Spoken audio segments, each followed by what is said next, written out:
Subscribe my channel and press the bell icon. अस्सलाम वालेकुम viewers, कैसे हैं आप? उम्मीद है खैर आफियत से होंगे। वीवर्स, आज की इस वीडियो में हम एक नई सीरीज़ शुरू कर रहे हैं। जैसे कि हमने असाबी उज़लाती के मरकबात बताएँ, फिर उज़लाती असाबी, तो ऐसे हम उज़लाती गुद्दी यानी कि खुश गर्म मुजरबात के टॉपिक को कवर करेंगे। इसके पहले आप तफसील सुन लें, इसके फलसफा सुन लें, फिर आते हैं इसके इलाज बिल गज़ा। तो इलाजी गुद्दी तमाम नुस्खाजात दिल और उज़लात को मशीनी तौर पर तहरीक देते हैं, खलत सदा और या पैदा करने के साथ साथ खारिज भी करते रहते हैं। उज़लाती गुद्दी तमाम नुस्खाजात का मिजाज खुश्क गर्म होता है। दर्जात के मुताबिक अफ़ाल असरात में फ़र्क है। मर्ज़ की शदीद सूरतों में मलयन मुसल अक्सीर और तरियाक 10-10 मिनट के बाद देते जाएं ताकि मर्ज़ पर फौरी तौर पर कंट्रोल किया जा सके। जैसे जैसे मर्ज़ का ज़ोर कम होता जाए, दवा का आपने वक्फा बढ़ाकर 3 घंटे तक कर दें।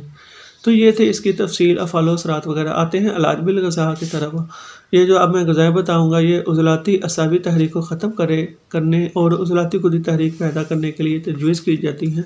इसमें आपने सुबह के टाइम देना है। अखरोट दे सकते हैं, पिस्ता, किशमिश, अंगूर, अंजीर, मुरब्बा, हंज़ल, अंडे वगैरह।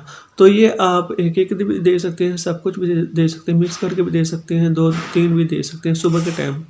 दोपहर को आप मसूर, चने, अंडे, पालक, करेले, टमाटर, कचनार, सरसों का साग, प्याज, लहसुन, हरन का गोश्त, कबूतर, छोटे परिंदों का गोश्त, पकौड़े, चने की दाल और रोटी, आम का अचार वगैरह दे सकते हैं।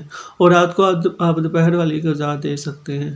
तो इसके अलावा आपको इन ग़िज़ाओं के अलावा उज़लाती गुद्दी जो भी आपको ग़िज़ाएँ आपको पढ़ते हैं, आप नोट करते हैं, आपको मिलती हैं, तो वो भी आप ले सकते हैं। तो बस आज के इस वीडियो में इतना ही। मिलते हैं नेक्स्ट वीडियो में। इसी की कोई आपको बताया जाए मुहर्रक शदीद और तरियाक वगैरह, वो आने वाली वीडियोज़ में आपको बताया जाएगा।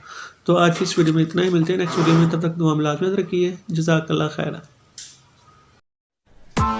Press the bell icon on the YouTube app and never miss another update.